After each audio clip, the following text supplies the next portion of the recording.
اعوذ باللہ من الشیطان الرجیم بسم اللہ الرحمن الرحیم الحمد للہ الذی جعلنا من المتمسکین بولایت امیر المومنین والائمۃ المعصومین ولعنۃ اللہ علی اعدائہم اجمعین اللہم لعن قتلۃ امیر المومنین اما بعد فقد قال علی بن ابی طالب علیہ الصلاۃ والسلام فزت ورب الکعبہ۔ ناظرین کرام، میں آپ سب کی خدمت میں امیر کائنات غالب کل غالب کی عظیم شہادت کے موقع پہ تعزیت پیش کرتا ہوں، اس لیے کہ یہ وہ شخصیت ہے کہ جو پیغمبر اسلام کی احادیث کی روشنی میں اگر انسان پہچاننے کی کوشش کرے تو اس ایک ذات میں تمام رسالتوں کا کردار بھی ہے، اور اسی ذات کے اندر اللہ نے خود وہ تمام صفات جمع کر دیے کہ جو علی کو مظہر اوصاف کردگار کا حامل بنا رہی تھی۔ پیغمبر اسلام کی وہ حدیث کہ جہاں پیغمبر اسلام فرماتے ہیں کہ اگر کوئی آدم کو ان کے علم میں، موسیٰ کو ان کی ہیبت میں، عیسیٰ کو ان کے زہد میں، نوح کو ان کے تقوی اور پاکیزگی میں دیکھنا چاہتا ہے تو فَلْيَنْظُرْ إِلَىٰ وَجْهِ عَلِيِّ بْنِ أَبِي طالب، تو اسے چاہیے کہ وہ علی کے چہرے کی طرف نگاہ کرے۔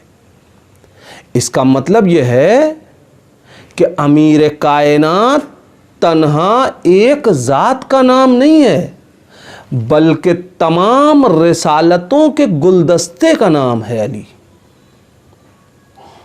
اگر آدم کا علم دیکھنا ہے، آدم کو ان کے علم میں، تو علی کو دیکھو۔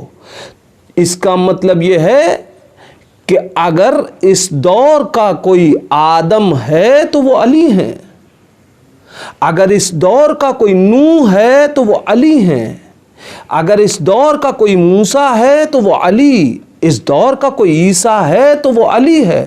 تو پھر مجھے کہنے دیجئے، اگر حدیث رسول کی روشنی میں علی اس دور کے آدم ہیں تو پھر دوسرا رخ خود بخود واضح ہوگا کہ اب اگر علی اس دور کے آدم ہیں تو جو علی کے مقابلے میں آ رہا ہے وہ اس دور کا شیطان ہے، جو علی کے مقابلے میں آ رہا ہے وہ اس دور کا فرعون ہے، اس دور کا نمرود ہے، اس دور کا وہ انبیاء کی جو سیرت ہے، انبیاء کا جو کردار ہے، اس کے مقابلے میں جو کردار آیا ہے وہ بھی منعکس ہو رہا ہے۔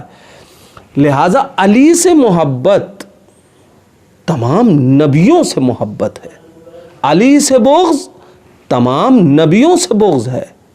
علی کا کمال یہ ہے کہ علی کی ذات میں نبوتیں جلوہ گر ہیں، اور یہ ذات ہم اور آپ کہاں اس کی تمام تر فضیلتوں کو بیان نہیں کر سکتا انسان۔ ہم نے اور آپ نے نہیں کہا، پیغمبر اسلام کہہ رہے ہیں نا کہ اگر ساری کائنات مل کے علی کی فضیلت کا احسا کرنا چاہے تو نہیں کر سکتی یہ کائنات۔ کیوں؟ اس لیے کہ علی کے اندر اتنے اوصاف و کمالات ہیں کہ انسان کے بس کی بات نہیں ہے کہ وہ اسے اکٹھا کر سکے۔ تو پھر ظاہر ہم 1 2 تقریریں یا 10 تقریریں یا 10,000 کتابیں بھی لکھ دیں تو ہم نے علی کے بارے میں نہ کچھ لکھا ہے ابھی نہ کچھ پڑھا ہے۔ میں لکھ رہا ہوں فضائل علی کے صدیوں سے، مگر ورق مجھے سادہ دکھائی دیتا ہے۔ یہ علی کی فضیلت ہے۔ علی کی عظمتوں کو سمجھنا ہے تو علی کو صرف انسان اگر ایک اچٹتی نگاہ امیر کائنات کی حیات طیبہ پہ ڈالے تو علی کی عظمتیں سامنے آئیں.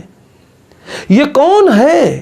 یہ وہ ہے کہ جو مولود کعبہ ہے. کائنات میں نہ اس سے پہلے کوئی کعبے میں جنم پایا، نہ اس کے بعد قیامت تک کوئی کعبے میں پیدا ہونے والا ہے. لیکن امیر کائنات عین جوف کعبہ میں علی کی ولادت ہو رہی ہے. اور یوں ہی نہیں کہ کوئی اتفاقی مرحلہ ہے، بلکہ فاطمہ بنت اسد جن کی اس دعا کو کہ جس کو غیروں نے بھی لکھا ہے کہ آپ آتی ہیں اور خانہ کعبہ سے اپنے کو مس کر کے آواز دیتی ہیں، رب انی مومنۃ بک و بما جاء من عندک من کتب و رسل و بکلام جد ابراہیم الخلیل الذی بنا ھذا البیت العتیق.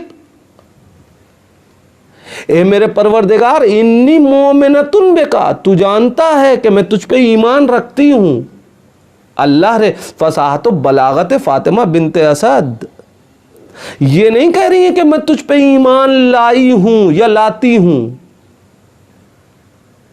انی آمن تو نہیں ہے، انی مومنۃ بکا، پروردگار ہم تجھ پہ ایمان رکھتے ہیں. یعنی جن کو ہمارے کفر اور جو ہمارے ایمان پہ شک کرتے ہیں انہیں معلوم ہی نہیں ہے، تو جانتا ہے کہ ہم تجھ پہ ایمان رکھتے ہیں.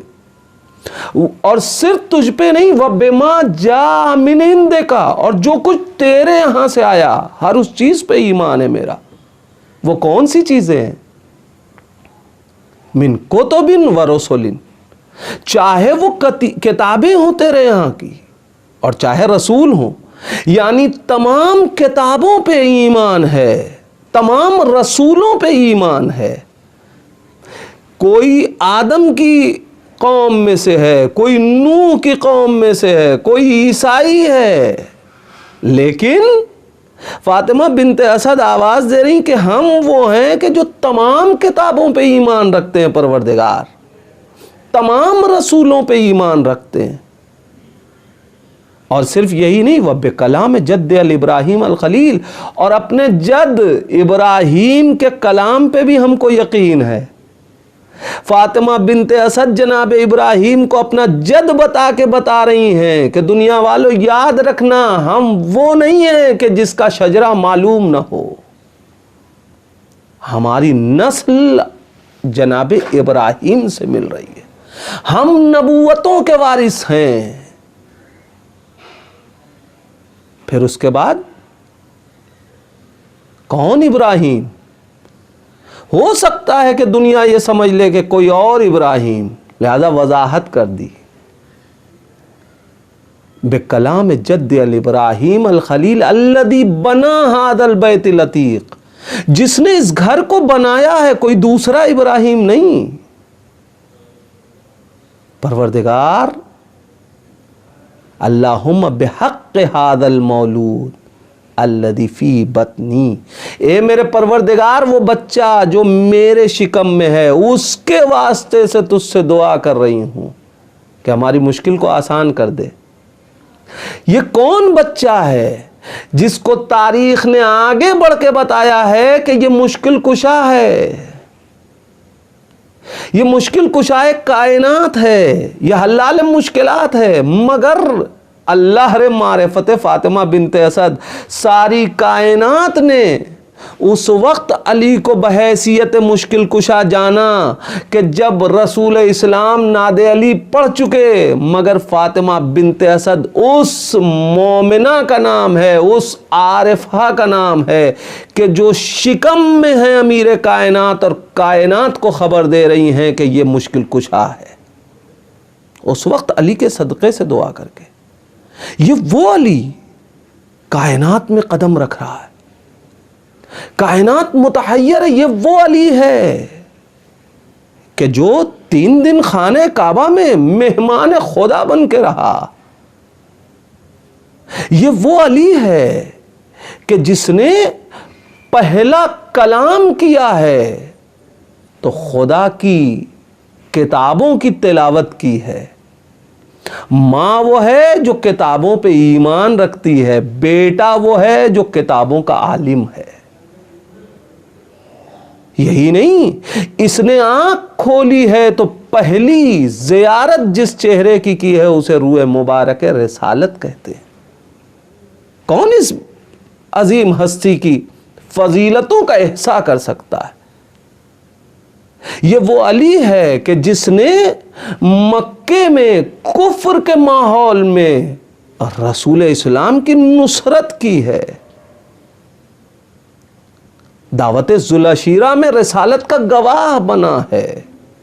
پہچانے تو کائنات اس علی کو، اس علی کی عظمتوں کو. یہ وہ علی ہے کہ جس نے رسول کو مشرکین کے بچوں کی اذیت و آزار سے بچایا ہے. یہ وہ علی ہے کہ جو ہجرت کی شب رسول کے بستر پہ سویا ہے. یہ وہ علی ہے کہ جو رسالت کی امانتوں کو لوٹانے والا ہے. لِكُلِّ نَبِيٍّ صَاحِبُ السِّرٍ وَصَاحِبُ السِّرِّ علی ابن ابی طالب. ہر نبی کا ایک رازدار ہے اور میرے رازدار کا نام علی ہے. دلیل کیا ہے رازداری کی؟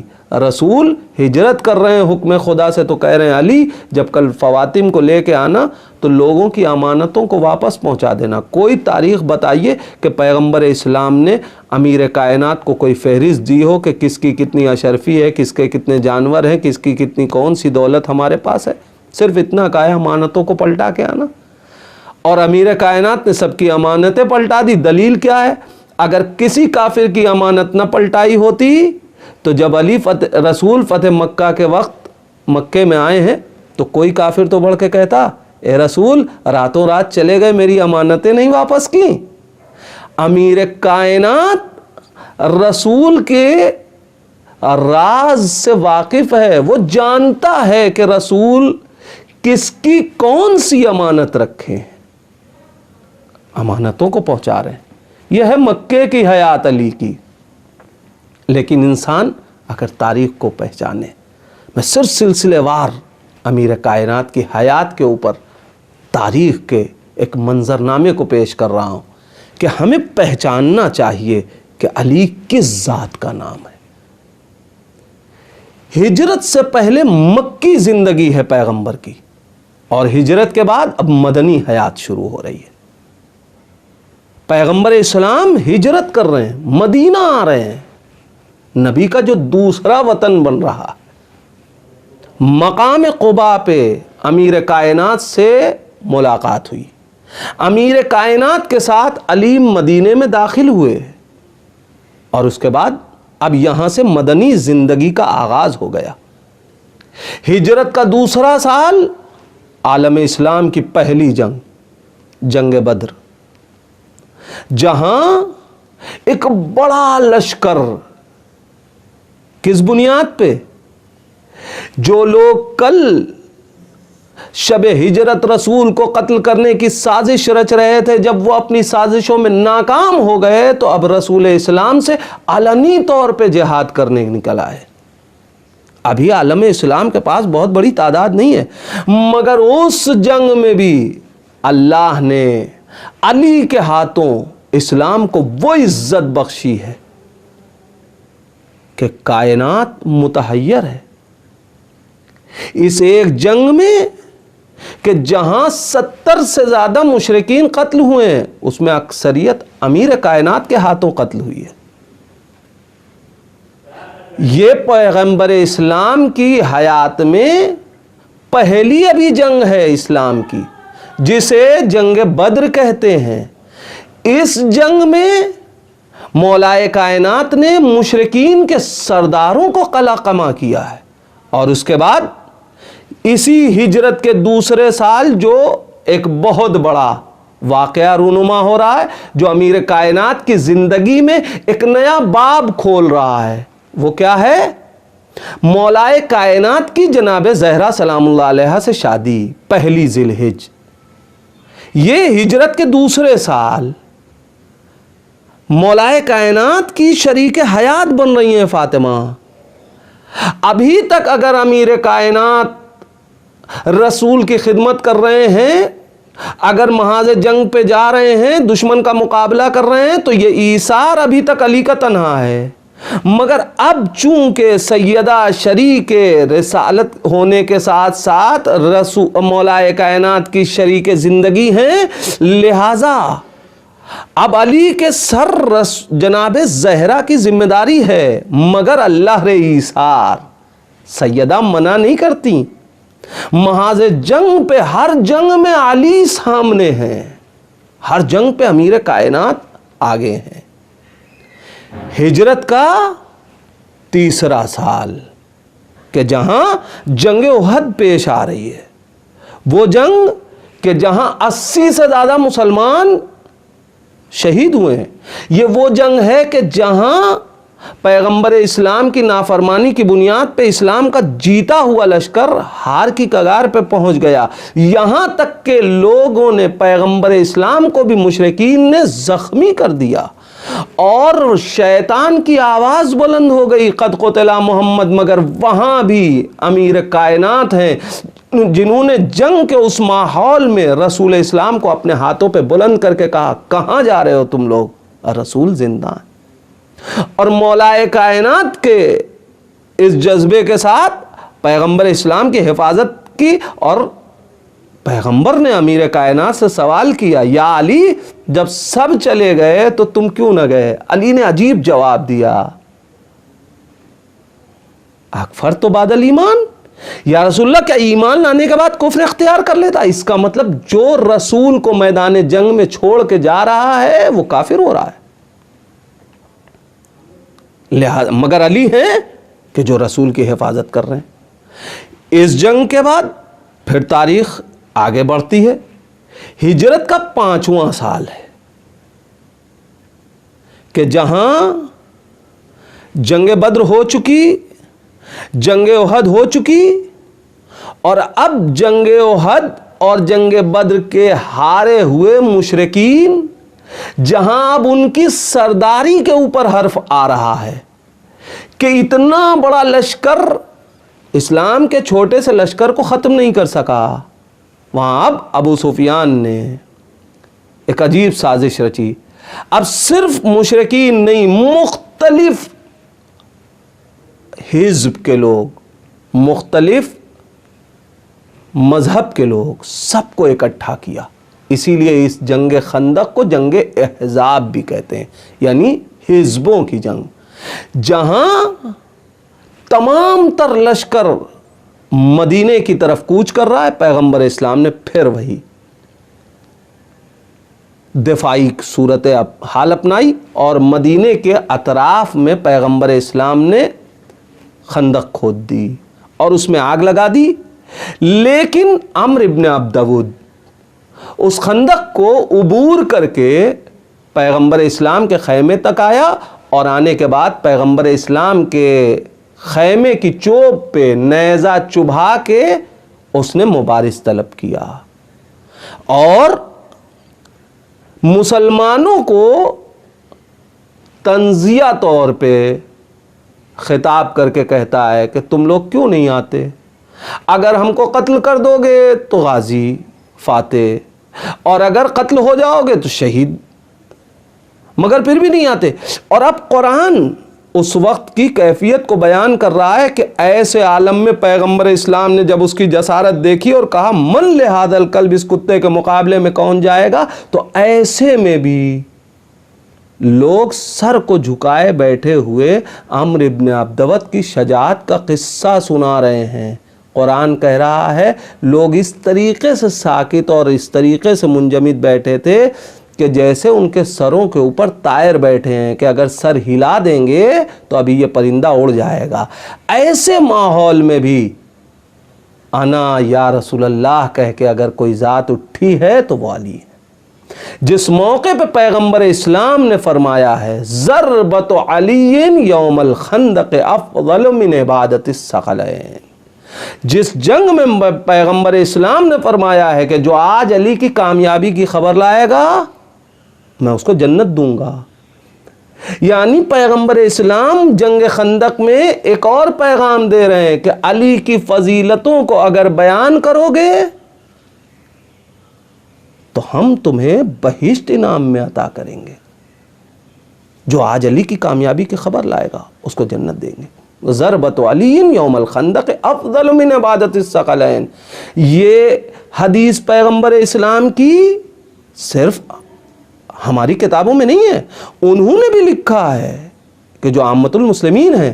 لیکن کائنات پھر بھی کیوں نہیں سوچتی کہ جس کی ایک ضربت کائنات کی عبادت پہ افضل ہو, اس علی سے انسان آئے کسب فیض کرے. ہجرت کا 6واں سال, جس میں چھوٹی چھوٹی کچھ جنگیں ہیں, جس میں مختلف قبیلے جب سر اٹھاتے تھے رسول اسلام کو معلوم ہوتا تھا اور پیغمبر اسلام بھیج دیتے تھے. 7واں سال ہجرت کا آیا, امیر کائنات کی حیات اور اسلام کا ایک سنہرا باب رقم ہو رہا ہے کہ جہاں جنگ خیبر وقوع ہو رہی ہے, واقع ہو رہی ہے. جس جنگ خیبر میں جہاں پیغمبر اسلام کو پتہ چلا کہ مختلف یہودیوں کے قبیلے جمع ہو رہے ہیں, اکٹھا ہو رہے ہیں, وہ چاہتے ہیں کہ اسلام کا قلقمہ کر دے. یہ وہ لوگ ہیں کہ جو مدینے کے اطراف میں قرب و جوار میں ہیں. پیغمبر اسلام کو خبر ملی, پیغمبر اسلام نے قلعہ قموس کو گھیر لیا جو یہودیوں کا ایک بہت بڑا قلعہ تھا, اور 40 دن تک لوگ جاتے رہے. تاریخ لکھ رہی ہے کہ لشکر آ کے یہ کہتا تھا کہ سردار بھاگ آیا, سردار یہ کہتا تھا کہ لشکر بھاگ آیا. 39ویں دن جب یہ صورتحال ہوئی تو پیغمبر اسلام نے اعلان کیا, کل میں علم اس کو دوں گا جو کرار ہوگا, غیر فرار ہوگا, بڑھ بڑھ کے حملہ کرنے والا ہوگا. اللہ اور رسول اس کو چاہتے ہوں گے, وہ اللہ اور رسول کو چاہتا ہوگا. پیغمبر اسلام ہیں کہ جو امیر کائنات کی فضیلتوں کے باب کھول رہے ہیں, اور ساری کائنات نے یہ دیکھا کہ دوسرے دن امیر کائنات کو بلا کے رسول اسلام نے, اس لیے کہ امیر کائنات آشوب چشم میں مبتلا تھے, مگر رسول اسلام نے بلا کے اپنے لعاب دہن سے علی کی نگاہوں میں لگائی اور علی کی آنکھیں ٹھیک ہوئیں, اور اس کے بعد امیر کائنات کو علم سونپا, اور مولا کائنات نے جا کے اس علم کو پتھر میں گاڑا اور وہاں مرحب اور انتر جیسے دیو پے کر دشمنان اسلام کا خاتمہ کر کے اسلام کو فتح عطا کی. اور اسی وقت بہت بڑا طبقہ بغیر جنگ کے اب اسلام لایا, جس نے فدق پیغمبر اسلام کو غنیمت کے طور پہ دیا. یہ 7واں سال ہے ہجرت کا, اور اب 8واں سال آتا ہے. اس 8ویں سال میں بھی مختلف واقعات ہیں, جس میں سورہ برات کی تبلیغ ہے کہ جہاں پیغمبر اسلام نے جب یہ سورہ نازل ہوا اور حکم ہوا کہ اس کی تبلیغ کفار میں کروائیں, تو پیغمبر اسلام نے, تاریخوں نے لکھا ہے کہ پہلے خلیفہ اول کو دیا. خلیفہ اول ابھی لے کے چلے ہی تھے کہ جبریل امین نازل ہوئے, یا رسول اللہ آپ یا جو آپ میں سے ہو اس کو بھیجیے. پیغمبر اسلام نے پھر امیر کائنات کا انتخاب کیا. کیوں؟ اس لیے کہ انا و علی من نور واحد, علی منی و انا منہ. لہذا مولا کائنات گئے اور جا کر کے سورہ برات کی تبلیغ کی. اسی 8ویں سال ایک اور جو منظر آخر سال میں رونما ہوا وہ کیا ہے؟ فتح مکہ, کہ جہاں پیغمبر اسلام نے بغیر جنگ کے پورے مکے کو فتح کر لیا. لیکن اللہ رے رحمت پیغمبر, کیا پیغمبر اس کے بعد آ کے پیغمبر نے خطبہ دیا ہے, ارشاد فرمایا ہے کہ تم لوگوں نے میرے ساتھ کیا سلوک کیا ہے, لیکن اس کے باوجود میں تمہیں بخشنے کو تیار ہوں. اور پیغمبر اسلام نے وہاں لوگوں کو بخشا ہے. پیغمبر کا وہ تاریخی خطبہ، تاریخی پیغام تاریخ کے دامن میں محفوظ ہے۔ یہ پیغمبر کا ہجرت کا 8واں سال تھا، ہجرت کا 9واں سال ہے، جہاں مولا کائنات جا رہے ہیں یمن، اور وہاں پیغمبر اسلام کے لیے پورے یمن کو امیر کائنات نے مسلمان بنایا اور اپنے ہاتھ پہ بیعت لی۔ مولا کائنات نے یہ خبر پیغمبر اسلام کو بھیجی، اور پیغمبر اسلام کی انبساط اور خوشی کو کائنات نے دیکھا کہ امیر کائنات نے جا کے یمن کو مسلمان کیا۔ اسلام یمن میں اسلام کا پرچم امیر کائنات نے لہرایا۔ اور اس کے بعد اب تاریخ یہ ہجرت کے 9ویں سال کا آخری مرحلہ اور 10ویں سال کے آخری مرحلے میں وہی امیر کائنات ہیں۔ مولا پیغمبر اسلام اپنی زندگی کا آخری حج کرنے جا رہے ہیں، اعلان کر کے جا رہے ہیں پیغمبر میری زندگی کا آخری حج ہے۔ ایک جم غفیر ہے، پیغمبر اسلام کے ساتھ حج پہ جا رہا ہے۔ پیغمبر نے منی کے میدان میں خطبہ دیا، خطبہ دینے کے بعد وہاں پیغمبر اسلام نے حدیث ثقلین کو بیان کیا، اور اس کے بعد پھر پیغمبر اسلام غدیر کے میدان میں آئے، اور غدیر کے میدان میں پیغمبر اسلام نے اعلان کیا من کنت مولا فہذا علی مولا، جس کا میں مولا اس کے یہ علی مولا ہیں۔ اور ہجرت کا وہ 11واں سال جس کی ابتدا ہوئی، اور سفر مظفر میں پیغمبر اسلام اس دنیا سے اپنی آنکھیں بند کر کے چلے گئے، جس سے پہلے بھی کچھ واقعات، مثلاً اسامہ کے لشکر میں حاضری، جس کے لیے پیغمبر اسلام نے فرمایا تھا من تخلف عن جیش الاسامہ فلیس منی، لیکن اس کے باوجود پیغمبر جن لوگوں کو بھیجنا چاہتے تھے وہ لوگ نہیں گئے۔ شاید پیغمبر یہ چاہتے تھے کہ وہ مدینے میں اس وقت نہ رہیں کہ جب میں دنیا سے جاؤں، تاکہ کوئی سقیفہ سازی نہ ہو سکے، اور اسلام علی کے ہاتھوں اپنے کمال تک پہنچ جائے۔ یہ ساری فضیلتیں پانے والا، اس نے کسی منزل پہ یہ اعلان نہیں کیا فزت ورب الکعبہ، رب کعبہ کی قسم میں کامیاب ہو گیا، مگر اس وقت علی نے اپنی کامیابی کا اعلان کیا جب علی کی حیات کا آخری لمحہ پہنچا ہے، اور پیغمبر اسلام کے اس وارث نے مسجد کوفہ میں اپنی آخری عبادت کو انجام دیا، اور آپ کے سر اقدس پہ جس وقت ضربت لگی ہے آپ نے آواز دی فزت ورب الکعبہ، رب کعبہ کی قسم میں کامیاب ہو گیا۔ اے مولا، اتنی فضیلتوں کے بعد اعلان نہیں کر رہے ہیں آپ کہ میں کامیاب، یا آج فزت ورب الکعبہ کیوں کہہ رہے ہیں؟ علی آواز دیں گے میں کائنات کے لیے نمونہ عمل ہوں، میں بتانا چاہتا ہوں، یاد رکھنا زندگی کامیابی کے ساتھ گزار لینے کا نام کامیابی نہیں ہے، اگر موت اسلام کے ساتھ آئے، سلامتی دین کے ساتھ آئے تو کامیابی ہے۔ میں اسلام کی راہ میں شہادت کی منزل کو پہنچا ہوں، میں جام شہادت پی رہا ہوں، اور چونکہ رسول کی حدیث ہے فوق کل بر بر حتی یقتل فی سبیل اللہ، ہر نیکی کے اوپر ایک نیکی ہے یہاں تک کہ اللہ کی راہ میں شہید ہو جائے، تو شہادت سے بڑی کوئی نیکی نہیں ہے۔ لہذا جب مجھے شہادت ملی اللہ کی راہ میں تو میں نے اعلان کیا رب کعبہ کی قسم میں کامیاب ہو گیا۔ آئیے اسی علی کا صدقہ، اسی علی کے واسطے اپنی زندگی کو کامیاب بنانے کے لیے خدا سے دعا کریں، اے میرے پروردگار ہمیں علی کی راہ پہ چلنے کی توفیق عطا فرما، اے پروردگار ہمیں علی کی سیرت پہ چلنے کی توفیق عطا فرما، اے میرے اللہ ہم کو علی جس طریقے سے تیری اطاعت کر رہے تھے علی کے صدقے میں ہمیں کچھ حصہ علی سے بھیک مل جائے تاکہ ہم تیری اطاعت کر سکیں۔ ہم سب علی کے صدقے میں کامیاب حیات چاہتے ہیں۔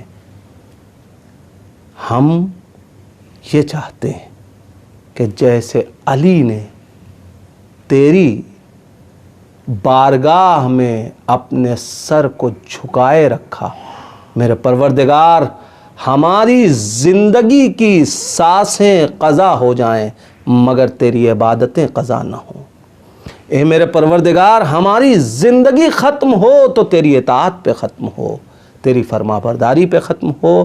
اس رحمت کے نزول میں پروردگار، اس مغفرت کے ایام میں میرے پروردگار تجھے علی کا واسطہ ہمیں رحمت سے مایوس نہ رکھنا، اپنی مغفرت سے ہمیں مایوس نہ رکھنا۔